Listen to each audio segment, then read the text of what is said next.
amigos, muito boa tarde. Nós estamos formando mais uma rede de responsabilidade social aqui na Rádio Com.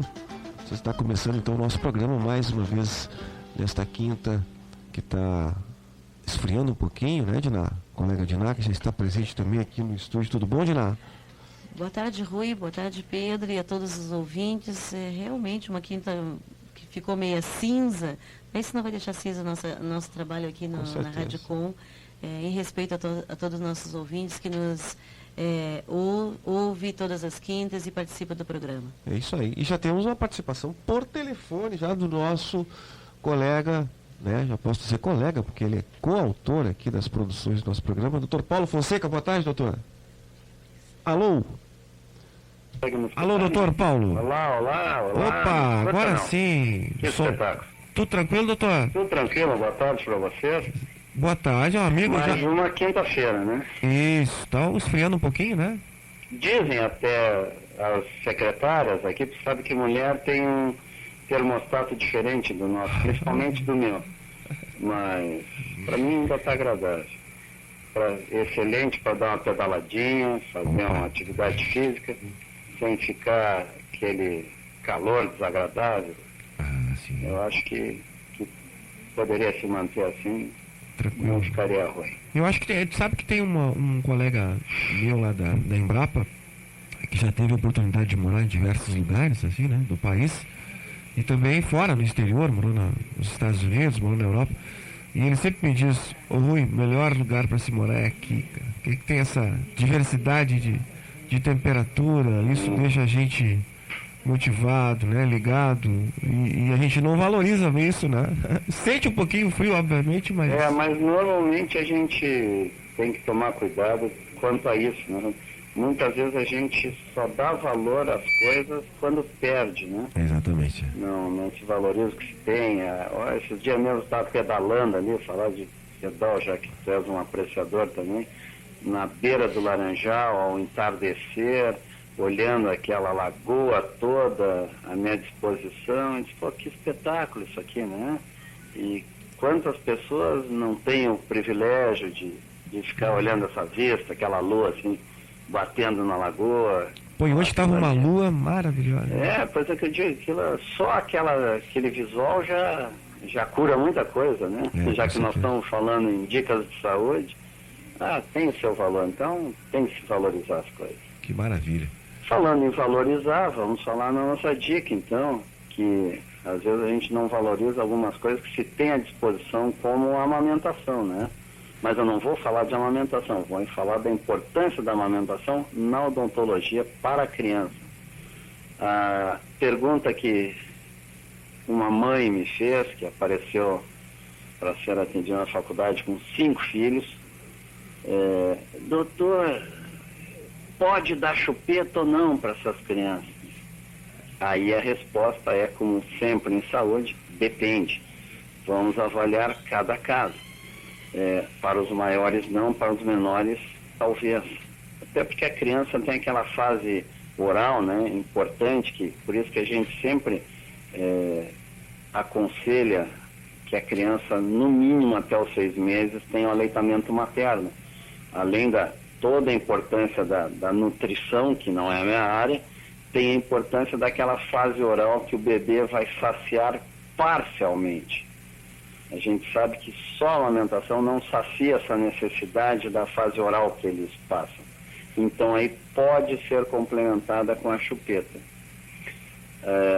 Até porque a tradução da palavra chupeta do inglês já vem como pacificadora, né? Tem a ver com deixar a criança mais tranquila e tal. Porém, tem que se ter alguns cuidados quanto ao uso da chupeta. Muitos médicos não aconselham a usar chupeta, porém, porque pode dar problemas na dentição. Mas o que deve se levar em conta é o seguinte: se for usar a chupeta, que seja uma chupeta própria, uma chupeta não aquela comum, recomendada pelos ortodontistas, uma chupeta com desenho anatômico, que diminua a chance de trazer traumatismo e modificação da mordida. E com um detalhe muito importante mesmo, ela deve ser abandonada próximo aos 2 anos. Então, usar uma chupeta ortodôntica ou anatômica e, no máximo, ser levada até os 2 anos, que a partir daí já vai começar realmente a dar problemas. E lembrando que a chupeta é muito mais fácil a gente tirar, entre aspas, trocar da criança que o dedo. Porque a maioria dos casos, quando se proíbe a chupeta, a criança começa a succionar o dedo para dormir e durante o dia. E aí não tem como se tirar, né? Então, a chupeta ainda é mais fácil, de perto dos 2 anos, se negociar para tirar. Que beleza, então. Então, faça uma avaliação, converse com o cirurgião dentista, converse com o médico, que certamente vai ser orientado sobre a melhor maneira de se fazer essa negociação. E não se fala, então, a criança que não teve amamentação por algum problema, até os 6 meses, essa aí vai sentir uma falta muito maior ainda. Aí a chupeta pode ser usada para suprir também essa fase oral, porque senão certamente ela vai usar a sucção do dedo para compensar. E aquela questão de colocar açúcar, né? Ah, Deus o livre, isso aí foi muito bom falar, principalmente à noite, Rui. Mesmo que a criança não tenha o dentinho ainda, botar açúcar, mel na chupeta, evite isso, porque isso aí vai causar uma fermentação na noite, desenvolvendo micro-organismos ali. Então a gente até recomenda que, mesmo que a pessoa não tenha, o bebê ainda não tenha dentição, que após a amamentação, ou leite materno, ou na mamadeira, seja feita uma higiene, mesmo com a criança dormindo, pega uma gaze umedecida e passa sobre a gengiva, passa sobre os dentes, para remover aquele excesso do leite que fica nos dentes, porque a lactose é um açúcar muito importante para a criação da cárie e para a irritação da gengiva pela formação de micro-organismos que se depositam nela. Então, mesmo tenha ou não tenha dentes, durante a noite, a criança dormindo, não vai acordar para escovar dente, evidente, mas a mãe, pai, pega uma gaze umedecida e passa ou nos dentinhos ou sobre aquela gengiva para remover aquele excesso do leite que fica acumulado. E fora que depois a criança acostuma, né? Sim, acredito que o açúcar vicia, né? O gosto. Então tá. Doutor, muito obrigado pela sua participação. Hoje nós esperamos, né, Diná, que o promotor da Infância e Juventude seria o nosso convidado hoje. Deve ter acontecido algum problema, até devido à função dele, né, que não é nada fácil. E a sua dica veio bem a calhar também, né? Eu adorei, Paulo, a sua dica. Com carinho, com cuidado. A gente que é mãe, a gente corre muitas vezes e essas dicas é importante para alerta, né? Pô, tu nem te dá conta que realmente tu pode fazer higienizar o bebezinho dormindo, né? São detalhes, assim, de carinho, são né? Que a pessoa não se dá conta. Né? Só quem vive o dia a dia, né? Que consegue viver com o problema já instalado, é que a gente consegue pensar na prevenção, né? Puxa vida, o que fazer para que isso não aconteça? E a importância aí dessa oportunidade que vocês nos dão, né? De divulgar, quanto mais se divulgar a ideia, as formas de prevenção, melhor para a população. Muitas vezes não pensam em coisas básicas. Puxa vida, mas vou passar uma gaze depois da criança dormindo, nem tem dente. E aí é importância. Se soubesse disso, não teria acontecido. Então é interessante. Sempre eu agradeço essa chance da gente divulgar as formas de prevenção da nossa saúde, né? Muito bom. Muito obrigada, então, pela dica. Ok, um abraço a vocês. Bom programa. Um abraço, obrigada. Diná, tu poderia apresentar, então, o nosso convidado que acabou de chegar. Então aí, ouvintes, estamos muito felizes e honrados aqui nesse momento, aqui no nosso programa na Rede de Mobilização Social do COEP, todas as quintas-feiras, hoje com a presença do promotor, Dr. Paulo Roberto Charqueiro, né, nos dando a honra da sua presença. Muito obrigada já de antemão. Nós estávamos meio assim, acho que o Dr. Paulo já meio que se atrapalhou, mas que bom que o senhor veio. Nós gostaríamos de aproveitar assim, essa oportunidade de senhor na Rádio Com e tentar começar assim, tentar conhecer um pouco, se o senhor não se importar, um pouco mais do Dr. Paulo Charqueiro, como é que o senhor chegou nessa linha da promotoria, que a gente quer um espaço, que é um cargo que a gente fica lisonjeada e respeita muito, né? Então, eu gostaria que o senhor começasse a falar um pouquinho do senhor, para a gente depois entrar no nosso tema, que é a promotoria de educação, que o senhor assumiu agora em 1º de março de 2014.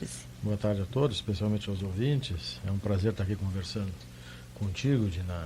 E eu sou promotor de justiça há 32 anos, mais ou menos, né? Depois de uma certa época a gente vai perdendo a conta exata, né? Esse cálculo a gente não faz com muita exatidão. Mas assim, eu estou em Pelotas já há mais de 20 anos e trabalhando inicialmente numa promotoria de defesa comunitária, né, que pegava temas ou assuntos como meio ambiente, consumidor, improbidade administrativa, né? Isso lá no princípio, lá em 1900. Você não é de Pelotas, então? Eu sou de Jaguarão. Jaguarão. Né, fiz toda a minha formação acadêmica aqui na Faculdade de Direito, depois prestei concurso e acabei me afastando um pouco da cidade de Pelotas, depois retornei. Retornei e optei por ficar em Pelotas. Né? Quando eu fui promovido para Pelotas, eu ficaria basicamente um mês em Pelotas. Né? E aí já estava promovido para Porto Alegre, aí recusei, acabei ficando em Pelotas, criando meus filhos em Pelotas e me aquerenciando em Pelotas. Né? Então, nas atividades do Ministério Público, eu sempre estive ligado ou vinculado a essas questões de interesse coletivo. Né? E depois de também vários anos nessa área de meio ambiente, de consumidor, eu resolvi dar um tempo. Né? Olha, alguns problemas que ocorrem, não que eu esteja cansado, mas é bom que venha outro promotor com outros olhos e enfrente esses problemas e talvez ele tenha uma solução muito mais imediata do que a minha e daquela que eu ainda não consegui. Né? E como eu gosto de trabalhar sempre junto à comunidade, uma opção foi enveredar para a educação. Né? E hoje eu espero que vocês que já estão há mais tempo, eu estou vendo a Neuza aqui do nosso lado, né, me convençam que eu não estava errado, que eu fiz a opção certa. A gente sabe os desafios, sabe as dificuldades que tem, e a Promotoria de Educação, ela foi criada no âmbito do Ministério Público no sentido de fazer com que o Ministério Público também se voltasse os olhos para esse tema tão sensível a todos nós e que merece um enfrentamento por parte do Ministério Público. Né? Ao criar as promotorias de educação, das promotorias regionais de educação, que são 6 promotorias regionais, o Ministério Público sabe da responsabilidade que tem e sabe da necessidade de dar resposta à comunidade. O que o Ministério Público procura com essas promotorias regionais é garantir o direito à educação, mas o direito à educação com qualidade. Né? Esse é o desafio que se coloca ao Ministério Público, esse é o desafio que se coloca à Promotoria Regional de Educação. Evidentemente que o promotor sozinho, ele não vai dar conta dessas tarefas que ele tem pela frente. E assim, o que eu espero é contar com a colaboração, com a participação de todos aqueles atores das questões de educação, para que juntos, então, a gente possa discutir, possa dialogar e encontrar soluções para questões que estão como em certo compasso de espera para uma solução. É isso que a gente vai procurar fazer na Promotoria de Educação. Que bom, quero dar boa tarde aqui para nossa colega, companheira, Neuza Ledesma, também hoje aqui no estúdio conosco também, nos honrando com a sua presença. Boa tarde, Neuza. Boa tarde, Diná. Boa tarde, doutor Paulo, ao nosso, eu não sei como é que chama, parceiro. E é sempre um prazer estar aqui na Rádio Com, estar aqui com vocês, que faz um trabalho tão importante assim, né, na defesa e promoção dos direitos da nossa sociedade. E hoje com um tema legal, um prazer redobrado, porque estou junto com um conterrâneo, né? Porque também sou de Jaguarão. Olha só, enquanto professores que somos também, né? O Dr. Paulo é professor, foi bastante tempo também, colega, né? E também tive a honra de participar da promotoria da educação, né? Ainda no tempo do antecessor do Dr. Olavo. Agora eu não fui convidado, então nem posso dizer que participo, né? Mas, enfim, é importante esse grupo e eu acho que, além de registrar o trabalho excelente, assim, de engajamento com as lutas sociais que o Dr. Paulo sempre teve, né? Principalmente na questão do meio ambiente. Chegamos a estudar juntos, né, doutor? Fomos colegas de especialização, né, em direito ambiental. Então, a luta há muito tempo. E essa questão da educação, como não podia deixar de ser, é algo que nos aflige e também nos dá assim a expectativa assim, de esperança, né? Exatamente. Acho que a educação tem é um instrumento, né, pelo qual a gente pode pensar num futuro melhor para essa sociedade, né? No momento que a gente conseguir garantir esse preceito constitucional de acesso e mais do que acesso, é uma educação de qualidade que os meninos e as meninas permaneçam na escola, né? É o desafio colocado e é aí que nós vamos realmente pensar, né, no mundo melhor. Assim, eu acho que para o Dr. Paulo, qual é o futuro da escola no Brasil? Olha, eu precisaria de um seminário de uma bola de cristal, né? Não, eu acho assim, ó. Eu acho que a escola, ela está sofrendo as consequências de uma alteração na sociedade muito grande, né? Aquilo que eu e a Neuza ouvimos há bastante tempo, de que a universidade, a escola não é uma ilha, né? Efetivamente ela não é. Então ela sofre essas influências. Agora, eu acho que alguns valores que a escola sempre procurou cultivar e que hoje estão um pouco, digamos assim, afastados, eles precisam ser resgatados, né? Nós precisamos resgatar, pelo menos eu vejo assim, ó, o respeito à escola enquanto instituição formadora de novos cidadãos, né? Eu acho que a gente precisa trabalhar a comunidade para que a comunidade sinta que a escola é algo que lhe pertence, que faz parte do seu dia a dia, né?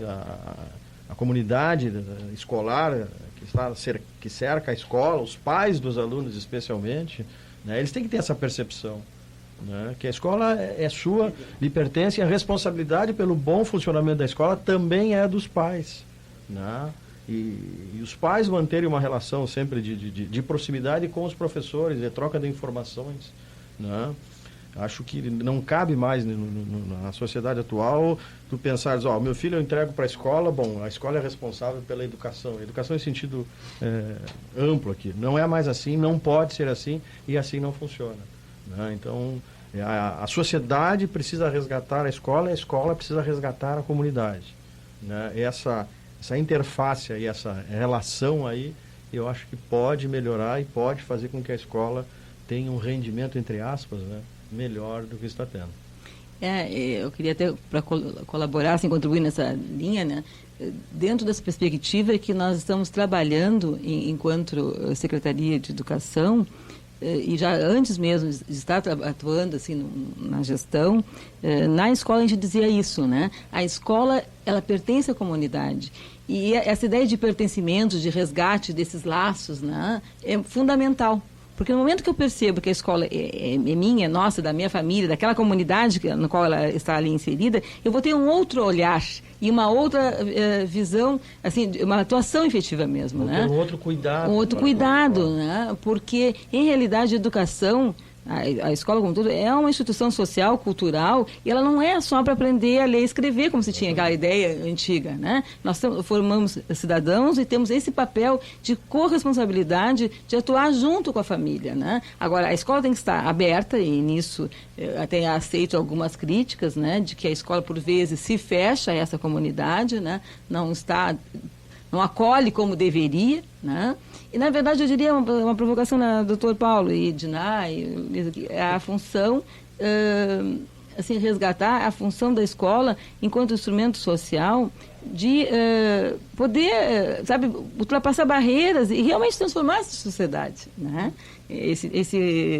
O papel, assim, é fundamental, né, de trabalhar como tu diz, essa interface de tudo, né? De conhecimento que se acumulou ao longo do processo civilizatório, mas a convivência, né, social, né, valores de diálogo, de respeito, né? A escola tem que resgatar esse papel também, né? Restabelecer essa função, né? Um documentário que foi vinculado aí nos meios de comunicação há pouco sobre educação.com, não sei se vocês tiveram a oportunidade de assistir alguns, foi 3 ou 4 episódios.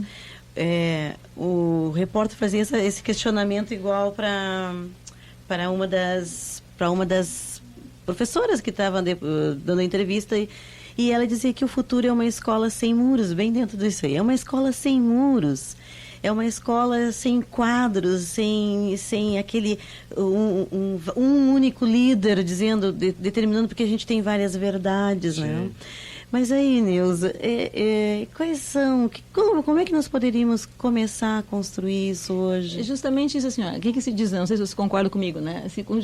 Na escola se continua atuando como na época dos nossos pais, né? A educação tem que se reinventar. Tem que se tornar atrativa. Atrativa, né? Então, estamos num momento hoje em que as novas tecnologias, né, a série de acessos à modernidade que o nosso jovem tem, a escola não pode continuar funcionando como é na época dos nossos pais, com aquele quadro negro que é verde, na verdade, né? Quer dizer, ela tem que se reinventar, buscar novas formas de atingir essa comunidade, se integrando na comunidade, né? Partindo de valores, lá o Paulo Freire, na década de 60, falava isso, partir do contexto, respeitar toda a trajetória de vida desses educandos, das suas famílias, né? Entendendo melhor o contexto no qual essa escola está inserida, partindo dessa realidade. E outra coisa que se tem que ter claro, né? O aluno, ele traz uma bagagem de casa, a família também conhece, tem os seus saberes, né? Então, respeitar o saber popular, as experiências que o nosso povo tem. Então, não parte do zero. O aluno chega ali na escola com 6 anos, agora com a lei, né? A partir mais do ano novinho, né? Mais novinho, cada vez mais novo. Bom, mas a escola tem que estar preparada para atender essas peculiaridades, né? E o jovem, essa criança, é um ser em desenvolvimento. Então, tem que, né, ter pessoas capacitadas e valorizadas, aí vou falar como professor, fazer, né? Claro. Que sejam respeitados e valorizados pela comunidade e pelo gestor público. Né? E isso não passa só pelo salário. Salário é um componente importantíssimo, por óbvio, mas a capacitação profissional, a possibilidade de poder acessar, né, novas informações, ampliar cursos, enfim. Né, ter o próprio recursos que permitam acesso a essas novas fontes de informação. Isso, fundamental. Né? Então, é um desafio grande que temos a construir. Com certeza. Né? E a gente se atrapalha, e eu acho que assim, algumas estratégias se atrapalham em função dessa sociedade individualista, consumista, que leva a questão da violência, não é, Neuza, para dentro da sala de aula, porque parte dos processos, das discussões, né, que se dá no grupo educação, ele é gerado em função da falta de paciência, da falta de articulação e até de humildade de uma conversa, né? E dentro da escola, de uma conversa, de um respeito entre pais, professores e alunos, né? E refletido em função da violência. Então, acho que a escola, e todos nós, sofremos no seguinte sentido: nós temos uma sociedade formada ou informada para o consumo e para o individualismo. Né? Esse é um ponto, pelo menos na minha visão assim, extremamente preocupante. E a escola, ela trabalha e tem que fazer o contraponto, né? No sentido de que eu acho que nós enquanto humanidade, nós só vamos sobreviver se nós cultivarmos a solidariedade. Né? Eu não vou sobreviver sozinho. Né? A história do Robinson Crusoe é muito bonita no romance, no livro, né? Mas ela não existe. Né? Então nós precisamos ser solidários. E fica difícil para a escola trabalhar, às vezes no curto espaço de 4 horas, né? Trabalhar valores que levem a solidariedade, a confiança no próximo, no outro. Né? Quando o aluno sai dali, vai para casa e durante as próximas 20 horas, toda a informação que ele leva é para um consumo e é para um prazer individual. Né? E rápido, na sociedade líquida, né? Exatamente. O amor líquido, eu quero tudo resultado para ontem, né?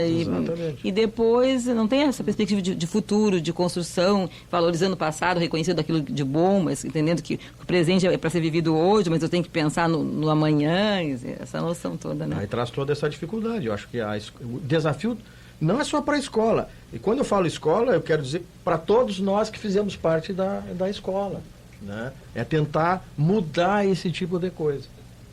Vou interromper um pouquinho só, que nós temos para um breve intervalo e já retornamos aqui na Rádio Com 104.5, aqui Comunicação, Direito de Todos, né? E você pode participar do nosso debate através do 3222-1571, se bem que não é bem um debate, né? Mas é uma troca de ideias. Essa troca de ideias aqui, nós retornamos após aqui os nossos apoiadores. Não se deixe levar. Subverta.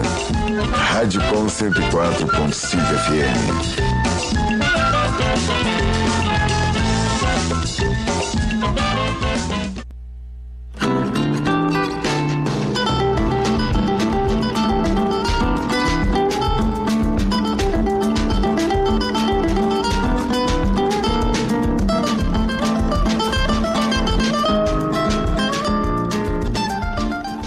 Com 104.5, nós estamos retornando com a Rede Coep de Mobilização Social.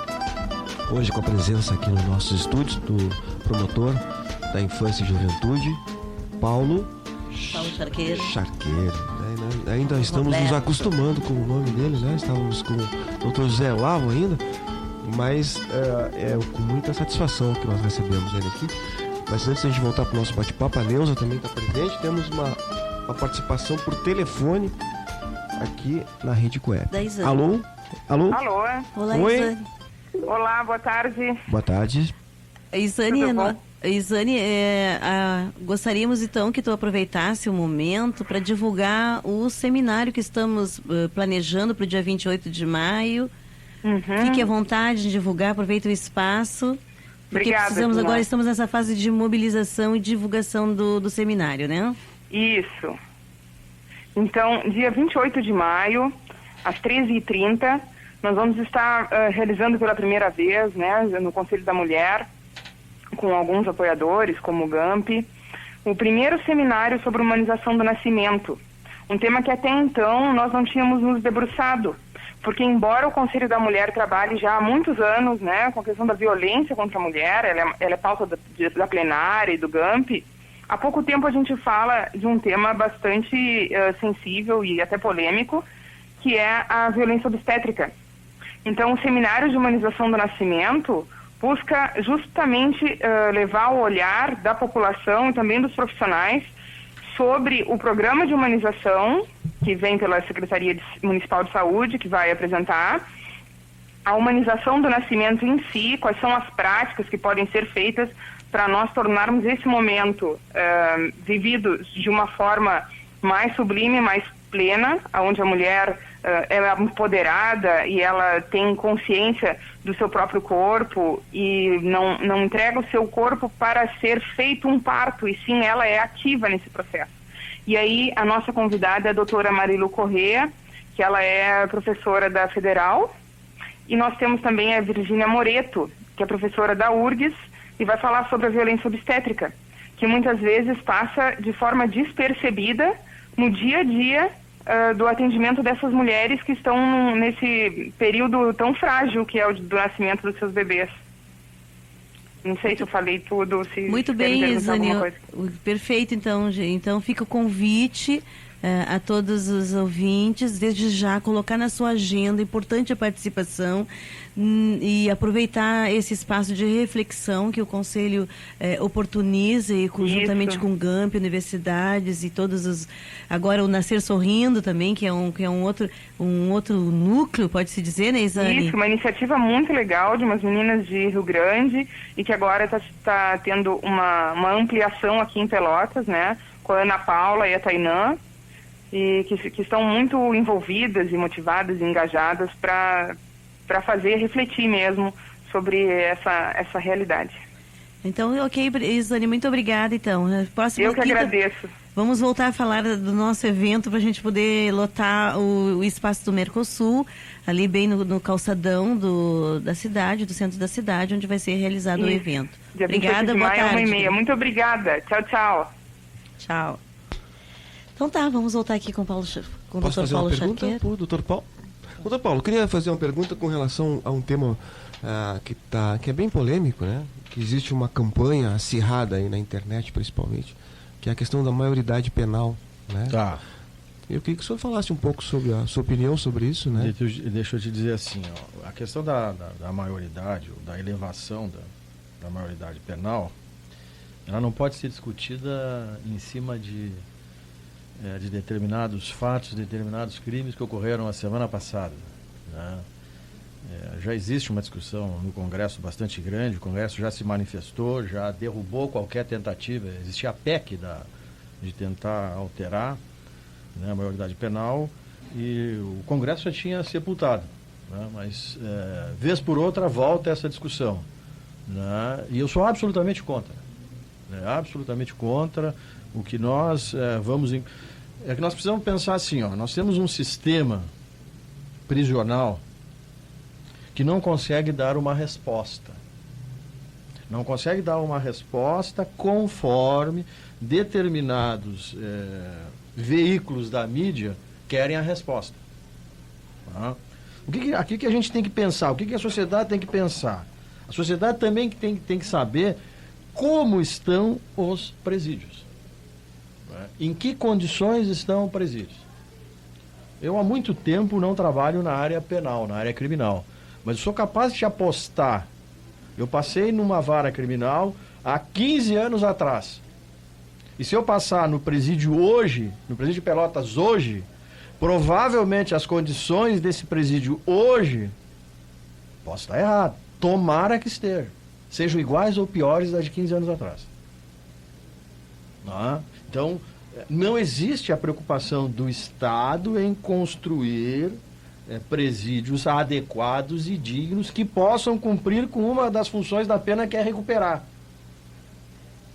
Infelizmente, eu acho que o Brasil esqueceu da parte de recuperar. Ela quer o olho por olho, dele por dente. Né? Isso é que nós pensamos. Claro que eu fico fulo de raiva quando eu vejo homicídios como esse que aconteceu lá em Três Passos.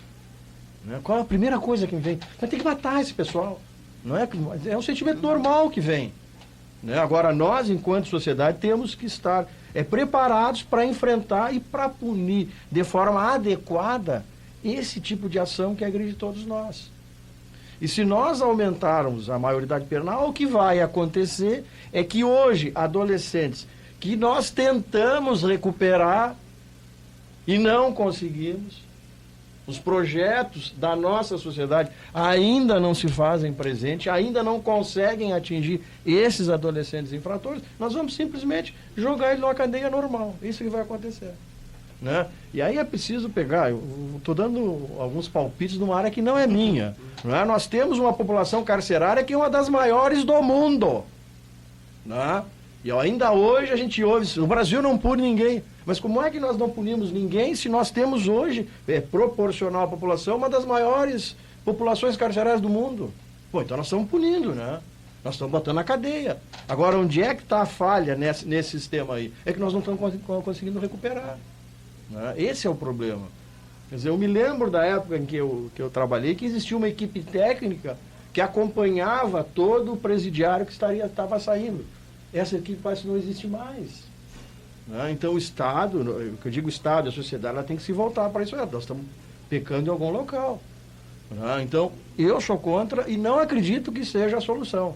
Sim. Veja bem, eu não quero dizer que o menor que pratica crimes graves contra a vida não tenha que responder por esse ato. Não possa permanecer um determinado tempo afastado para que ele possa ser recuperado e voltar. É uma ilusão? Pode ser uma ilusão, mas não existe outra forma. Nós não temos outra forma de punir a não ser preparar para que ele venha, para que ele seja reinserido. E essa reinserção nós não conseguimos. Né? Então, eu não acredito, e não acredito que passe. A maior parte da comunidade é contrária. Rui, eu queria, assim, também dar o meu pitaco nessa questão, assim, né? Nós, lá no Conselho, no Condica, né, iniciamos um debate que não aprofundamos, mas caminhamos nessa mesma linha, né, do Dr. Paulo, no sentido de que, sim, evidentemente, quando o menor comete um ato infracional, um crime, e crimes horrorosos, como se vê aí, nós temos a tendência natural de nos indignarmos, né? E aquela coisa que falaste, olho, né? Lei do italiano, né? Olho por olho, dente por dente, né? Só que enquanto sociedade, e mais ainda nós enquanto educadores, em pessoas que estamos aí comprometidos, né, com as causas sociais todas, temos que pensar formas assim, bom, por que ocorre a violência? Eu acho um outro aspecto. Aí, como professor, mas qual a causa? O que leva à delinquência, ao cometimento de crimes? Quer dizer, não será sinal de que a sociedade está falhando em algum aspecto? Na própria educação, no apoio às famílias, né? Nas possibilidades de inserção social através do trabalho, né? Quer dizer, tu tem que propiciar um conjunto de soluções e serviços. O poder público, a sociedade como um todo, é corresponsável por isso. Eu acho que o Paulo fala muito bem na questão assim, de corresponsabilidade. A gente acha que ao eleger alguém, bom, elegeu-se o vereador, o prefeito, o governador, a presidente, né? Bom, eu fiz a minha parte. E longe disso, quer dizer, nós, sociedade, é que delegamos a essas pessoas algumas tarefas. Mas isso não nos faz, né, pessoas que não temos nada a ver com isso, não. Nós somos sujeitos também desse processo e dessa transformação, né? Então, quando um menor delinque, ele comete um crime, por mais grave que seja, bom, o que levou esse menor a isso? E o que vamos fazer, como o Paulo fala, resgatar, recuperar esse menor, porque ele vai ter que voltar à sociedade e ele tem que voltar melhor, né? Então, o papel ali na fase, né, quando atende os meninos, bom, tem que ter um serviço social de apoio ali, né? Exatamente, porque se nós não admitirmos a possibilidade do menor infrator voltar ao nosso convívio, é o reconhecimento do nosso fracasso enquanto sociedade. Ah, com certeza. Então, olha, nós não conseguimos recuperar os nossos semelhantes que por qualquer razão se desviaram. Bom, mas então nós precisamos nos organizar de outra forma. E eu me lembro, o Ministério Público tem um programa de combate ao consumo de álcool, né, por jovens e crianças. E existe uma estatística, não me lembro se é do professor de São Paulo, da PUC de Porto Alegre, que o nosso jovem começa a ingerir bebida alcoólica com 11, 12 anos. E a primeira bebida que ele experimenta é em casa, e a cerveja. Por quê? Porque nós temos uma propaganda massiva que a cerveja é vendida como se não fosse uma bebida alcoólica. Não é? E existem várias tentativas do Congresso de como foi feito com o fumo, restringiu a propaganda de bebida alcoólica. E não se consegue. Não é? Nós temos uma lei que proíbe a comercialização de bebida alcoólica, cerveja, nos estádios. Para a Copa do Mundo, essa lei não vai ter vigência. Quer dizer, então... Até porque os técnicos, os jogadores fazem propaganda de cerveja. E aí tem um aspecto interessante. Qual o atleta que bebe cerveja? Se ele beber cerveja, o período de rendimento dele vai ser curto. Então a maioria não bebe, mas usa a sua imagem, que é pública, né, para vender um produto que para a adolescência, para a infância, é extremamente nocivo. Né? Então nós temos essa permissividade aí.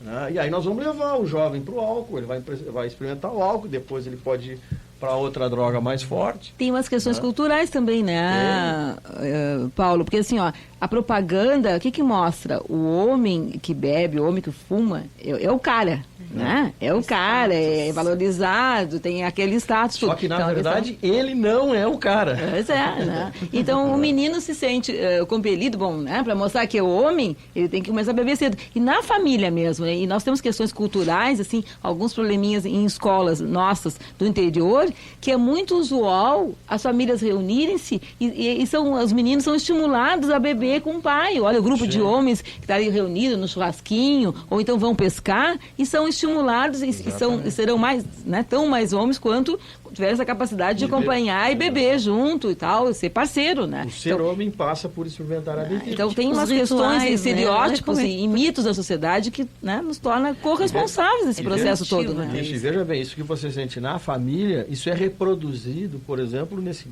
grande instrumento inovador que é a televisão. A gente faz campanhas e campanhas contra o consumo de bebida alcoólica por jovens e adultos. Aí na novela tu vê todo mundo bebendo. Na novela, eu chego estressado, boto uma bebida ali e vou consumir. Aí direto. Bom, aí...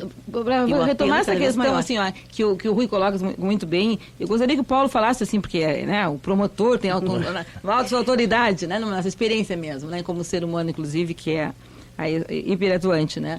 A questão, assim, na verdade, né, Paulo, o jovem é responsabilizado, né? As pessoas têm aquela ideia, assim, que tudo acontece de ruim porque o ECA deu muitos direitos. O ECA não deixa a família educar, o ECA não deixa a sociedade punir, né? E a escola também não pode fazer o papel, muitas vezes, porque tem o ECA. Então, por favor, responda a essa provocação que é muito recorrente na sociedade. Na verdade, assim, o que nós temos é a aplicação de penas que para os menores não se chamam de penas, e sim medidas socioeducativas, né? Mas eles podem ser recolhidos em até 3 anos e ficar em estabelecimentos como a fase, né? Então, a punição, ele responde a um processo, né, perante o juizado da infância e juventude, e aí ele vai receber essa medida socioeducativa, que pode ser... Eu não sou sou da educação, não sou da infância e juventude. Não, mas... Então posso alguma expressão estar usando tecnicamente equivocada, né? Mas ele recebe uma punição, sim,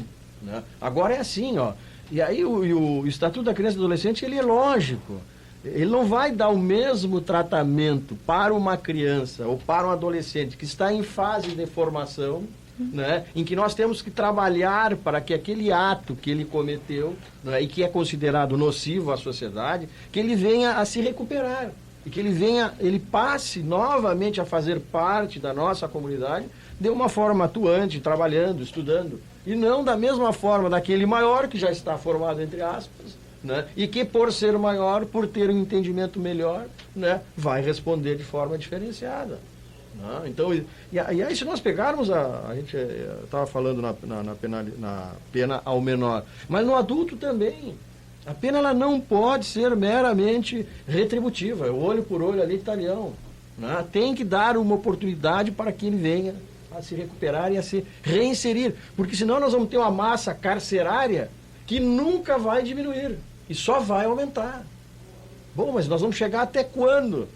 Até para contribuir, doutor, porque os Estados Unidos têm a pena de morte e não funciona. Não funciona. Exatamente. O consumo de crack é um dos maiores do mundo. Exatamente. Vários estados já estavam abolindo a pena de morte. Não, porque não resolvia o índice de criminalidade, ela não diminui. Não. Agora, e aí nós vamos entrar no tráfico, que é outra discussão que nós estamos vivendo aqui na nossa proximidade Uruguai. É como combater o consumo. A forma como nós estamos combatendo não está dando resultado. Quem é que está cumprindo pena pelo consumo? O pequeno consumidor. O grande ele não está aparecendo. E aí hoje o cara que consome maconha, ele é preso no Brasil? Não. Ele tem medidas, penas alternativas também. Né? Mas assim, a polícia está combatendo esse pequeno. O pequeno traficante. Está gastando chumbo. Como é que se diz? Gasta chumbo em chimango, né? Pólvora em chimango. Né? Então nós estamos correndo atrás do pequeno. Né? E nós temos uma experiência, vamos ver, tomara que o Uruguai dê certo. A situação do Uruguai é absolutamente diferente da nossa. Né? Mas é uma experiência que Portugal está fazendo. Né? Portugal, a penalização é só administrativa. Né? Então a gente tem que aprender com quem está fazendo essas tentativas para tentar... Então, na verdade, é a ditadura do mercado, né? Tanto na linha do álcool, né? Que como a gente falava há pouco, vendo os jogadores fazendo campanhas para vender mais cervejas, quanto a situação dos traficantes, dos grandes traficantes. Então, quem rege hoje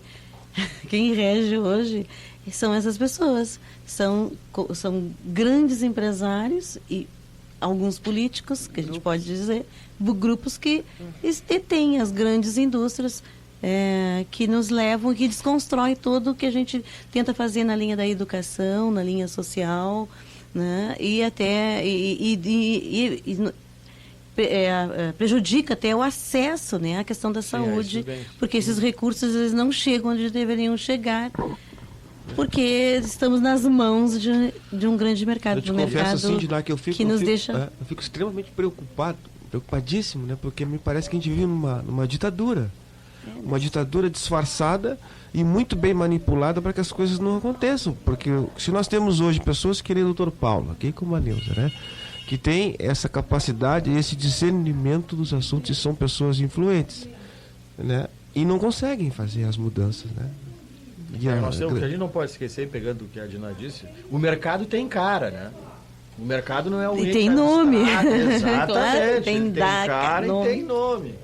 Então são determinadas corporações que em alguns casos se sobrepõem, corporações econômicas, se sobrepõem ao próprio Estado, né? E eles impõem inclusive políticas públicas para o Estado em benefício próprio, né? Então o mercado tem cara, né? Quem é que está por trás? Quem é que quer fragilizar o combate ao consumo de bebida alcoólica por menores? Quem é que está por trás disso, né? É uma resistência que o Rio Grande do Sul tem em particular com relação ao fumo, né? A maior resistência parte porque nós temos cidades do Rio Grande do Sul, grande produtor de fumo, né? E sabe que fumo mata e mata muito. Mas estão se mudando para a África agora, né? Vão escolher outro mercado onde a mão de obra é barata. E o consumo não é tão grande ainda. Não, mas o consumo passa a ser grande porque eles têm um mercado que eles vão trabalhar para vender de forma barata o fumo.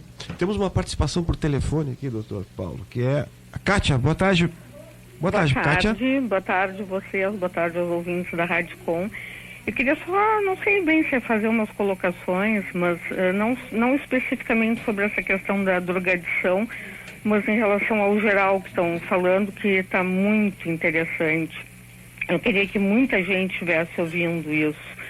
E eu penso assim, e me questiono muito, eu venho de uma geração em que criança não tem querer, sabe? O pai diz, a mãe diz e tu baixa a cabeça e faz mesmo. Para mim, não foi nada de ruim, porque eu sempre, desde que me entendo como gente, uma pessoa muito consciente, meu pai e minha mãe sempre nos deram bons exemplos.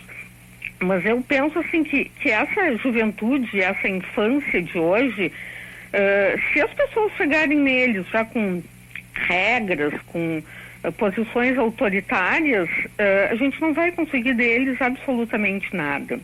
Acho que eles têm que ser ativos nesse processo da educação, né, como o Dr. Paulo estava falando, que ele é da área da educação, porque onde não houver um entrosamento entre o profissional e a criança ou o adolescente, fica tudo mais complicado. Se tu chegar para uma criança e dizer assim, tu não atira pedra naquele vidro, porque se tu atirar pedra, eu vou acontecer, não sei o que.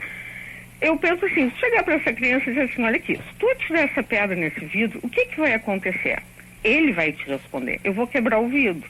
Tá, e aí? Depois disso, qual é a consequência disso? Tá certo isso que tu vai fazer? Vale a pena tu tomar essa atitude? Ou é melhor assim, o resultado não vai ser bom para mim, ou eu vou apanhar do meu pai, ou ele vai tirar da minha mesada o dinheiro para eu pagar o vidro do vizinho, sabe? Não a gente ficar, eu não estou dizendo que vocês, no caso, façam isso, porque eu tenho absoluta certeza que não, mas no geral, assim, o que acontece? Numa escola, num posto de saúde, os adultos perguntam e eles mesmos respondem, eles não dão chance para que a criança ou o adolescente pensem naquilo ali e na consequência que qualquer ato que eles forem fazer, seja bom ou seja ruim, que resultado isso vai ter e se vale a pena fazer isso ou não. Eu sei que isso não é garantia de resultados eficazes a curto prazo ou excelentes, assim, quase que 100%, mas eu vejo isso como um caminho, assim, a questão de tu envolvê-los nesse processo. Assim como estão no FASE, estão no CASE, seja lá o que for, de irem para lá, terem aula, né, regular, então idade escolar tem aula, mas a questão toda de outras atividades que possam proporcionar para eles uma outra visão das coisas, né? Que lá dentro não se reflita a vida que eles têm lá fora. Eu queria saber se eu consegui me fazer entender e se alguém quer dizer alguma coisa sobre isso. Não, exatamente isso que tu está dizendo, concordo e assino embaixo. A educação se faz com diálogo e não com autoridade. Não podemos confundir esses dois termos. Antigamente também tinha muito, a professora dizia e ninguém discutia ou ninguém procurava dialogar com o professor porque era o que o professor disse, está acabado. Exatamente. Então isso mudou. Nós temos outras formas de manter esse diálogo. E o que tu diz com relação à fase ou caso é exatamente isso aí. É preciso. Isso vale tanto para o menor como para o maior. Sim. Eu preciso dar oportunidade para ele, que ele possa então, a partir seja frequentando o curso, ou a escola regular, ou curso técnico, que ele tenha a possibilidade de se inserir novamente na comunidade. É aí que a comunidade vai ganhar. Quer dizer, não adianta eu estigmatizá-lo e deixá-lo sempre com a pecha de criminoso. Sim, está lá trancafiado, só para não conviver com os seus pares, com os seus semelhantes e ponto. Saiu dali e volta do mesmo jeito que ele entrou, ou pior, muitas vezes. E até porque eu digo isso assim, sabendo o que eu estou dizendo.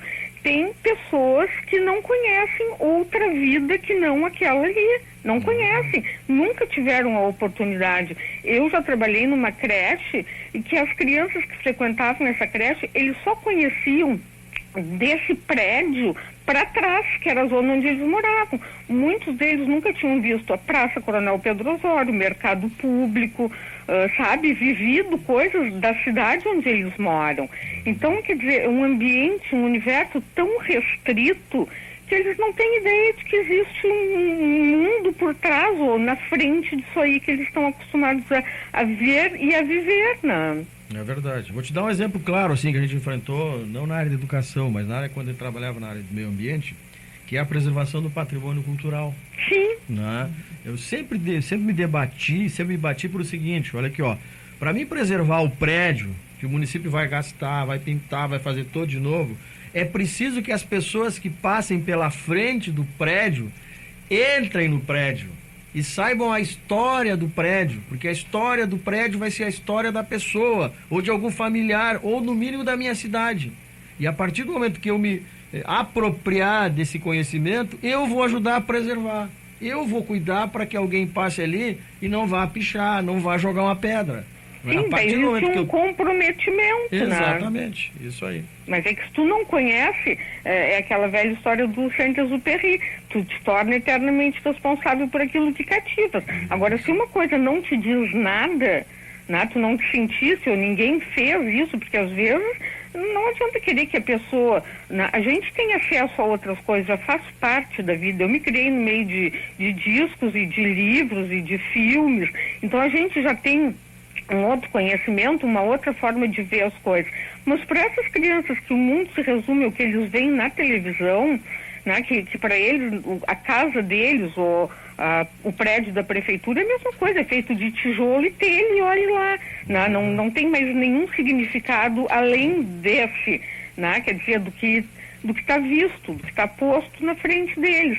Então, se nós, adultos, educadores, não conseguirmos reverter essa situação de colocá-los eles junto, de responsabilizarmos e de fazermos eles atuarem junto com a gente, de ter esse entendimento. Não só a gente falar, mas de colocar isso que está falando do meio ambiente. Quantas casas tem pátio e ninguém faz uma horta? Podiam fazer uma horta, pode plantar uma árvore frutífera, quer dizer, tu vai ver crescer, vai ver dar fruto, mas se ninguém chegar lá e explicar isso e fizer junto com eles, não vão fazer, porque para eles isso não tem significado nenhum. Eles vão lá no mercado da esquina e aquilo que está podre, que vai fora, eles catam e é o que eles vão se alimentar depois, né? É verdade. Ok, Kátia, muito obrigada, querida. Tá muito bem. obrigada pela Eu participação. Que agradeço, desculpa tomar tanto tempo. Ligue sempre. Ok. Um abraço. Obrigada, tchau.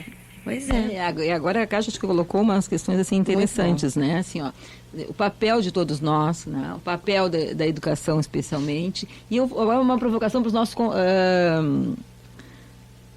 pessoal aqui da rádio, né? Para o Rui e para a Diná, né? Assim, o papel dos meios de comunicação, né, gente? O quanto é importante. Se fala muito de responsabilidade social, né? Das instituições, da empresa, disso, daquilo, do próprio meio de comunicação. Mas até que ponto, né? Quer dizer, nós temos um papel de trabalhar a questão da cultura, do conhecimento, da transmissão e construção, né? Se renovando desses conhecimentos, né? E muitas vezes os meios de comunicação, eles fazem, na verdade, descumprem esse papel de uma forma terrível. Desconstrução. Né? Desconstrução é medonha, né? Então, assim, que valores passa e perpassa na rádio, na televisão, na mídia escrita mesmo, né? Quer dizer, tu divulga o crime, né? O mal já feito. Agora, tu tem um evento, como esse nosso que agora a Diná divulgava, né? Hoje é a violência. A violência, né? Mas assim, e antes disso, né? E quando acontecem ações positivas, propositivas, né? A própria Promotoria de Educação, que tem um papel interessantíssimo, que foi pioneira, né, Paulo, aqui na nossa região, participou de um projeto piloto, né, da promotoria, né? Quer dizer, o promotor não é só aquele que pune, que é o fiscal da lei por excelência, por preceito constitucional, né? Mas mais do que isso, ele é também um protagonista dessa sociedade, ele é autor, né? Ele não vai chegar só depois, é um cidadão antes de qualquer coisa. E esse papel, assim, de responsabilidade social que todos temos, quer dizer, cobrar serviços públicos, né? E aí o promotor, por vezes, né, chega em alguns órgãos assim, olha aí, vocês não estão cumprindo a lei, né? Por vezes não, né? Chegam sempre, né, doutor, cobrando, puxando olho, mas na verdade é o papel que lhe cabe, sim, né? Então, e fazer a máquina, a sociedade funcionar, né? Aí que vai dar a diferença, né? Exatamente. E com relação aos meios de comunicação, a discussão antiga, né? Estava passando no Congresso o Conselho de Comunicação Social, né? Que os grandes meios de comunicação bateram sem saber em que estavam batendo. Com a alegação de ditadura, de perseguição. E aí ficamos assim, nós, leitores, ouvintes, e que assistimos televisão, ficamos ao reboque de uma discussão que foi conduzida no interesse exclusivo dos donos de jornais. Da mídia grande, a grande mídia, né? Dos que tem veículo de razão. Nunca nos passaram essa grande mídia, que na verdade era o controle social, não é, que está por trás. Não é? Que tipo de notícia está sendo publicada? Como tu disse, o jornal todos os dias disser que Pelotas está com índice de homicídio altíssimo, eu vou acabar ficando com medo de sair na rua.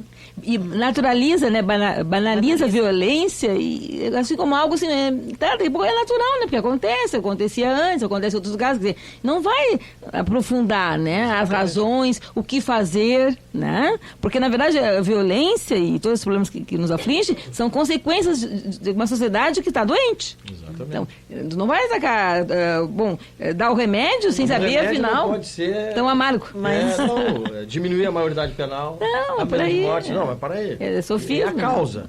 O que está levando a isso?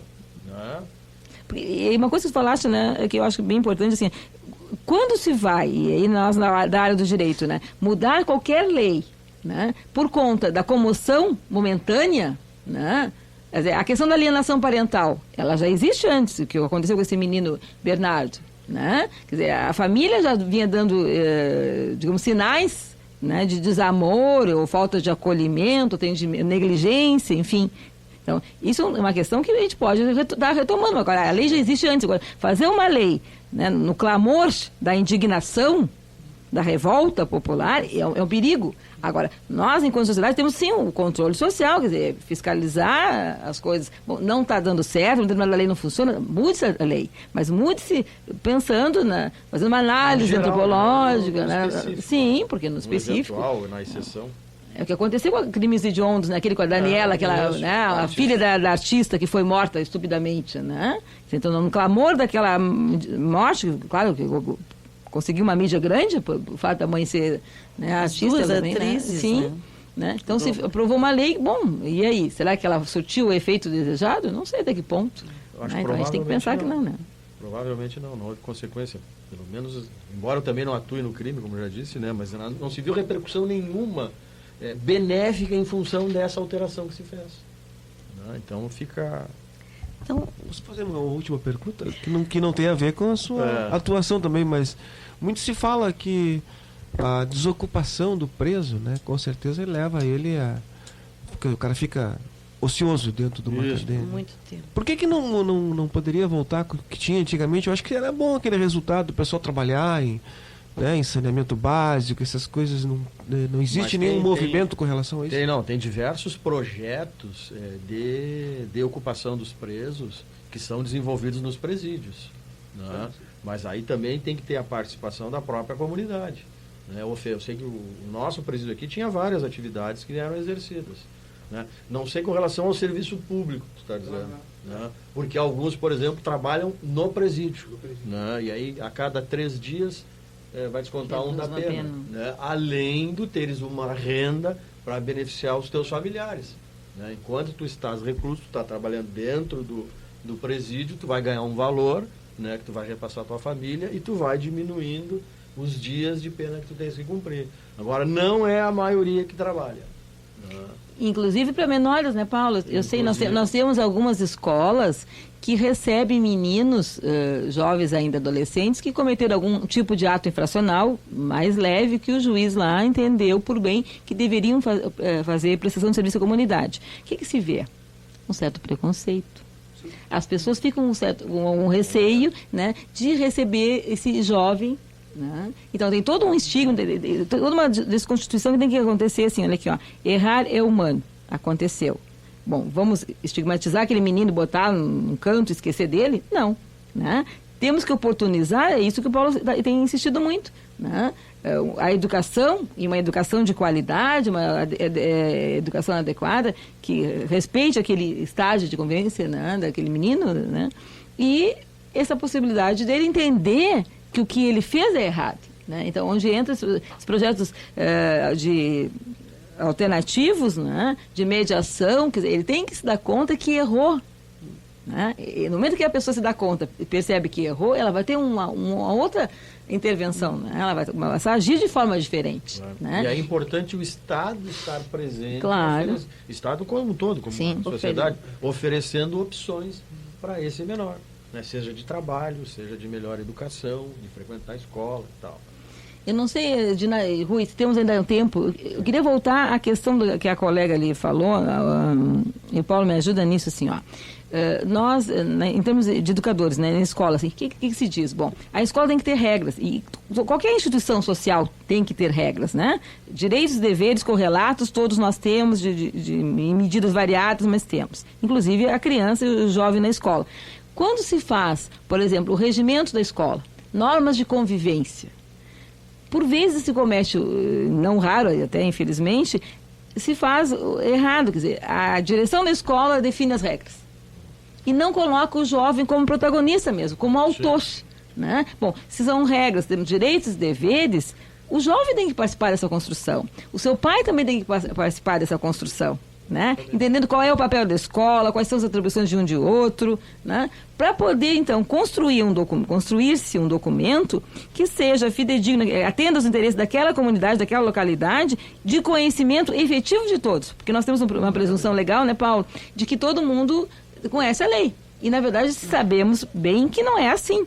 Né? Há um grande desconhecimento, ou uma inversão, por vezes. Né? Nós não conseguimos, nem conseguiríamos sobreviver se não... com base em determinadas regras que nós criarmos, estipuláramos para regrar nossa convivência. Sim. A razão de ser da regra é isso, né? Exatamente. Convivermos de modo pacífico, harmonioso, né? Tu colocas com muita clareza, muita felicidade, assim, ó. Quando a escola fizer o seu regimento interno, a comunidade daquela escola tem que participar. Né? Porque esta é que vai ser destinatária das regras. Ela vai fazer uma regra, a direção, por exemplo, da escola vai fazer uma regra que não diz respeito a ninguém. Não tem nenhuma referência com aquela comunidade. então vai ser uma famosa letra morta. Né? Mas aí é o papel dos conselhos, né, escolares também, que a gente vem batendo muito nisso. Tu faz o regimento, reúne e mobiliza a comunidade para estar formando os seus conselhos. Com certeza, aí se vai se dar a interação, a integração que a gente falava no início, né? Porque eu vou estar próximo da comunidade, das igrejas, das escolas, né? Das outras escolas, associações de bairro, das associações de bairro, culturais que tem, da parte do comércio. Então, vai acontecer realmente essa escola mais aberta, né? Que daqui a pouco, se Deus quiser, quem sabe sem muros, né? Quem sabe. Agora, para isso, assim, ó, a própria sociedade, nós todos, né, temos que nos assim, convencer de que é a nossa vida, é a nossa comunidade, né, e nós temos que participar. Porque um dos grandes problemas, né, é a ausência de participação. Claro que todos nós estamos assoberbados de trabalho, claro que temos inúmeras demandas, atividades, né? Corremos muito de lá para cá, né? Moramos longe do local de trabalho, local de estudo, enfim, N dificuldades. Agora, no momento que nós nos convencermos, que a vida é nossa, a sociedade, e que temos que lutar para que essa sociedade seja melhor, né? Nós todos vamos dar a nossa cota de contribuição de participação. Agora, não podemos, né, nos omitir desse processo, né, dessa possibilidade real. A gente tem que acreditar no sonho. Eu tenho, mas assim, no sonho, na utopia, de realmente... Mas o que é a utopia, o sonho? Não é aquilo impossível, inatingível, não. É aquilo que eu posso, né, dar minha parcela de contribuição e fazer a diferença. Mudar, ainda que pouco, mudar alguma coisa, mas eu vou dar a minha contribuição. Né? Vou me somar com outros. E aí entra o trabalho coletivo. Acho que a promotoria trabalha bem nessa questão. No momento que foi feita a promotoria da educação, o que é, né, Paulo? Você já contaste isso aqui, não sei se eu cheguei um pouquinho depois. Como é que é estruturar a promotoria da educação? Acho que é interessante. Tem pessoas representantes de vários segmentos da sociedade, né? Exatamente. Estão ali construindo um projeto novo. Exatamente. O objetivo da promotoria regional é essa aí. Unir todos os segmentos da sociedade, no caso de todos os municípios, né? E a partir daí, então, construir um projeto para não só garantir o acesso à educação, mas uma educação com qualidade. E enfrentando todos esses problemas que são peculiares do grande tema ou do grande guarda-chuva que é a educação. É porque, na verdade, acesso, bem ou mal, né, gente, a gente até tem conseguido. Né? Nós não temos, embora, uma outra reflexão que é interessante, que é a questão do abandono e da repetência, né, Paulo? Isso. Porque nós temos 30 milhões, olha, e é um número alto, né? 30 milhões de jovens e adolescentes que estão fora do ensino médio. E não é porque não tem a vaga. Tem, mas a escola não está conseguindo responder, né, digamos, a mobilizar esse jovem. Ele também se sente compelido, ou é compelido que se sinta a ir buscar mercado de trabalho mais cedo, né, por uma questão de sobrevivência, sim. E aí? Então, nós temos que responder a esse desafio. Demos a vaga, bom, mas mais do que isso, ele tem que ser uma permanência com qualidade, ele tem que aproveitar, né, não pode, tem que se garantir que não haja tanta repetência, né, e que não haja abandono, exatamente, que é outra tarefa. Veja bem, nesse sentido, o Ministério Público tem o programa FICAI, né, que na verdade é o controle individual da frequência dos alunos, né? Sempre que a escola detectar um número X de ausências, a escola comunica com o Conselho Tutelar, né? O Conselho Tutelar faz a primeira investigação, não surtindo efeito, então se remete ao Ministério Público para que o Ministério Público então investigue por que aquele aluno ou se evadiu ou está com um número de frequências abaixo do esperado. Mas tem que ver se, Neuza, se esses 30 milhões que tu fala são jovens que provavelmente não tenham nem feito matrícula.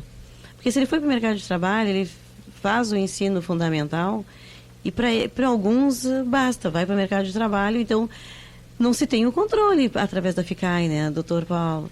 Não, mas tem censos, tem um censo do BGE que fez esse controle, então, assim, não é um dado, assim, digamos que tenha chutado, entendeu? Houve reuniões na Secretaria de Estado da Educação e apontam, né, esse levantamento de dados que é bem fidedigno, bem próximo da realidade, senão... E tu confrontas os dados do IBGE da população com tal idade. Isso. Né, e tu confrontas com o número de matrículas. Uhum. Aí tu sabes exatamente quem está fora, né, e aqueles que estão matriculados, mas que deixam de frequentar. Então dá para se tirar esse dado. É isso que, assim, como professora, me incomoda muito, assim, ó, a educação tem que se repensar, tem que fazer, né? Então, a necessidade de fazer um novo projeto é inconteste, né? A educação da forma como ela está sendo dada, então ela não está atendendo a esses desafios, essas demandas, expectativas da sociedade como um todo, né? Então temos que repensar uma educação diferente, né? Novas formas. E juntos, como tu dizia, né? Que juntos nós somos mais fortes, que é o slogan do COEP, juntos, e a gente acredita nisso, que a gente é bem mais forte, a gente pode podemos mudar, somos capazes de mudar. Então o Rui está me sinalizando aqui, gente. Já pulamos o intervalo, agora temos que encerrar. Eu queria que vocês fizessem as suas considerações finais e já de antemão colocar esse espaço ele esteve sempre à disposição do Grupo Educação, e vai continuar agora ao seu lado, doutor Paulo, que o senhor precisar. Se tiver alguma coisa que o senhor precisa, já está deixando gravado ou comunicando para o nosso público ouvinte, o senhor pode entrar, como o senhor já viu, ao vivo, pelo telefone, né? E a gente tenta fazer assim, abrir realmente esse espaço, sempre com uma agenda positiva, mostrando o que está sendo realizado no nosso município de forma participativa, né, e democrática, né, que é a ação que se ajuda, né, a ser realizada na promotoria. Muito obrigada desde já, mas eu queria que vocês dessem um oi, um tchau final. E eu agradeço o espaço que foi concedido e fico sempre à disposição da rádio, né, para qualquer informação na área de educação. Ou outra área que a gente trabalha, ou trabalhou, também a gente vem a colaborar e ressaltar e destacar a importância do espaço, né, que vocês têm e a garantia que vocês dão a toda a comunidade de poder participar e levar ao conhecimento dos outros aquilo que a gente está fazendo. Parabéns a todos vocês. Da minha parte, então, só me resta agradecer e faço minhas palavras do Dr. Paulo, assim, da importância do papel que a Rádio Com, né, desempenha e que continue assim, né, estabelecendo essa reflexão, esse debate que é tão proveitoso para todos nós. Obrigada. Então tá, eu quero finalizar, então, mais uma vez agradecendo a doutora Neuza Ledesma, né, nossa parceira, o doutor Paulo Charqueiro, nos dando essa honra, assim, da sua presença aqui na Rede COEP de Mobilização. Obrigada, Rui, ao Pedro ali nos bastidores, obrigada, e a todos os ouvintes, uma feliz final de quinta-feira, né? Um grande abraço.